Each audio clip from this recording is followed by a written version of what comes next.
Okay, so lesson 9.1, adding and subtracting polynomials. You're going to follow along this little video and you're going to write things down in your notes page that I have written on this screen or that I write on this screen. So as you need to, please make sure you pause the video so that you can keep up with what's going on. Okay, so lesson 9.1 is about adding and subtracting polynomials. And the first definition you need to know, because this section has a lot of words in it and you need to know all of the definitions, is monomial. And a monomial is an expression that is a number, a variable, or a product of a number or in one or more variables. So I want you to write some examples down also with your definition. So your examples would be just a number. So 3 is an example, 5 is an example.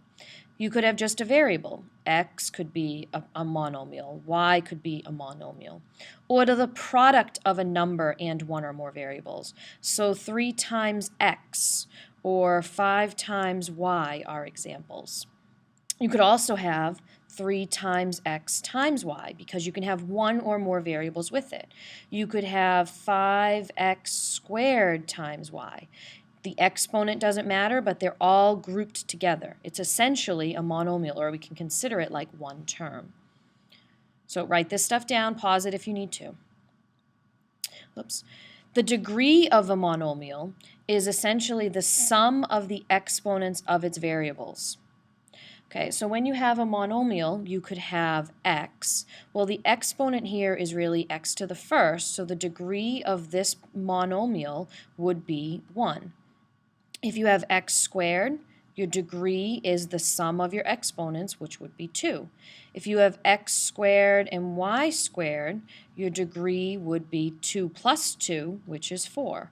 If you had 3x to the 5th, z to the 3rd, and y to the 7th, you would have 5 plus 3 plus 7, which would give you a degree of 15. The trick is to remember that these are all examples of a monomial. There's no addition or subtraction written with them, so it's considered a monomial. Okay, less specifically is what we call a polynomial. And a polynomial is when we have a monomial, or the sum or difference of 2 or more monomials.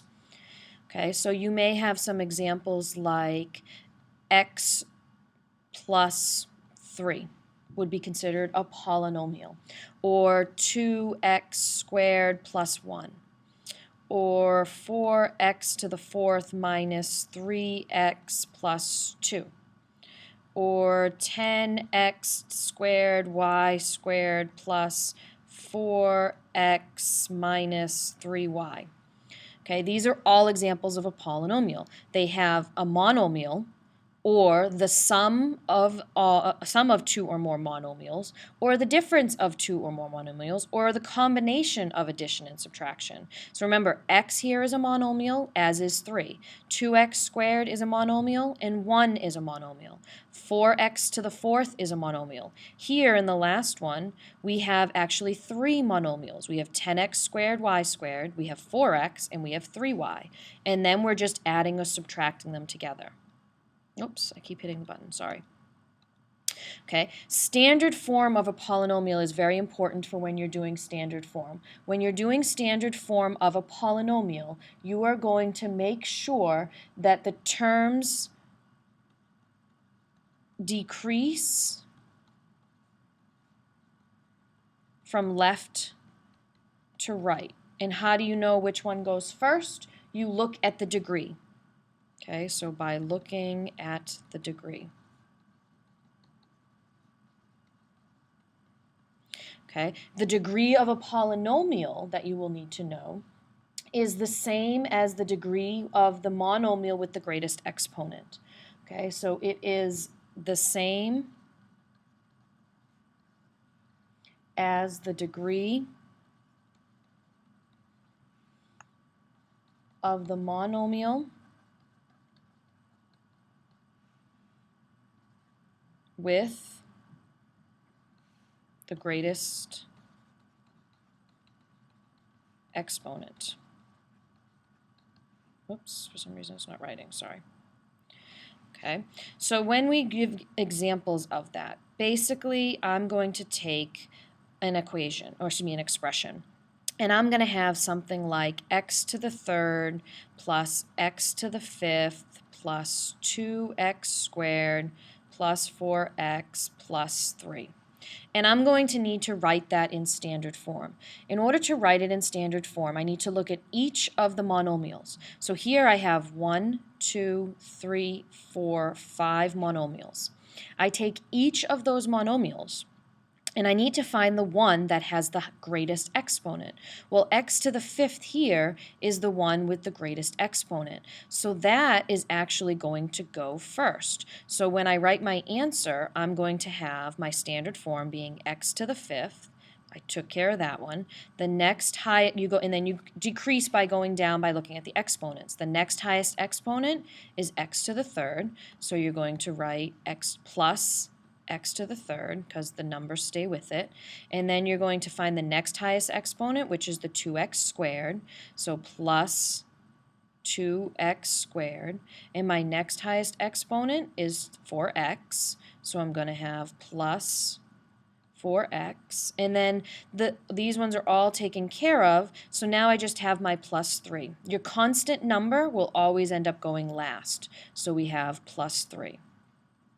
So this would be an example of one written in standard form. Okay, so when you're doing standard form, you have to you're changing the order essentially of how it looks. So you try this one. So write this down and then pause it, and I want you to try it, and then you'll be able to check your answers after. Oh, come on. Why won't you scroll? Let's see. Sorry.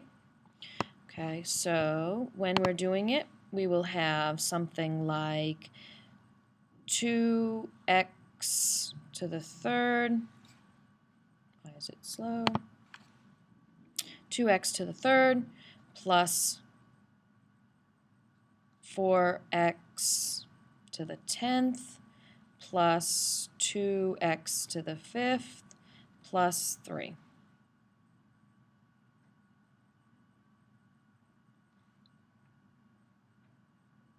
Okay, so pause this now and try to simplify it. Or excuse me, change its form. So now we would end up rewriting it. Take your highest exponent, which would be 4x to the 10th. So 4x to the 10th would be our first one. Okay, just pause this. Make sure you have this answer down, and then we will go over this one after. For some reason, I'm having mechanical issues. Okay, so now you're going to have to start adding and subtracting polynomials in a few moments. Okay, so before we get to that, we're going to have the polynomial examples. So you're going to have some examples, and you have a table on your paper so you can follow along and you can write them. So if I have, for example, 7x plus 2. Okay, we're going to have a degree. Well, what's my highest exponent in this problem is 1.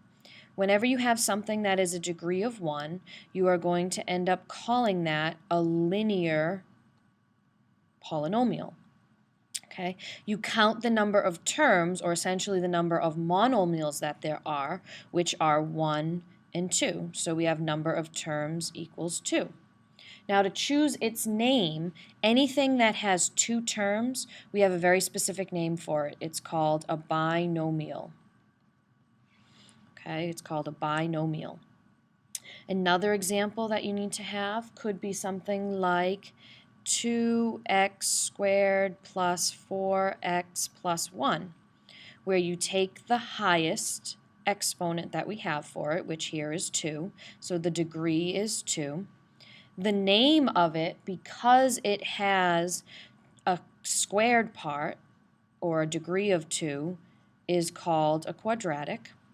We count how many terms there are, and there's 1, 2, 3 terms.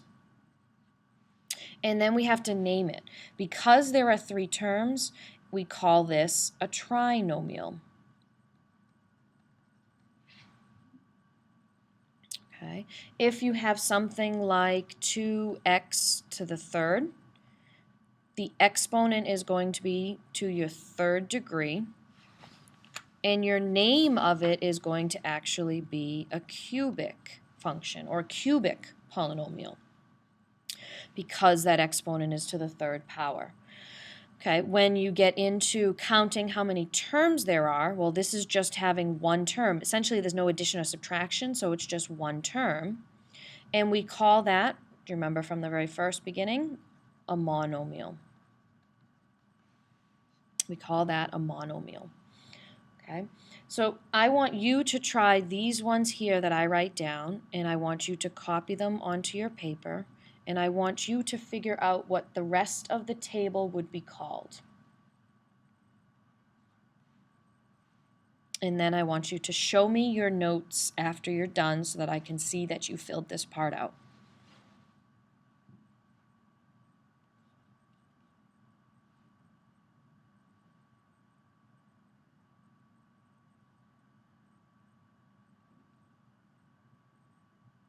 That's a 3 right there.